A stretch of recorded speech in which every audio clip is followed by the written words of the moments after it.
श्री स्वामी समर्थ. आपल्याला अनेकदा आरोग्याच्या समस्या असतात. विविध प्रकारच्या रोगावर अनेक प्रकारची औषधे करून किंवा उपचार करून देखील आपल्याला हवा तसा गुण मिळत नाही. अशा वेळी आपण भगवान शंकराच्या काही सेवा आहेत त्या करून नक्की बघायला हव्या.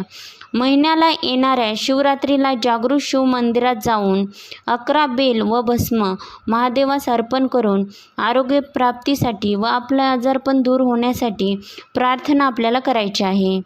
सौम्य प्रदोष असताना शिवपिंडीजवळ शिवमंदिरात बसून मृत्युंजय स्तोत्र 2दा पठण करायचे आहे.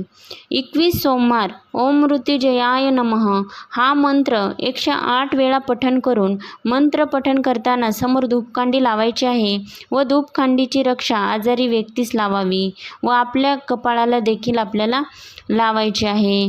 हा उपाय तुम्हाला आजारपण दूर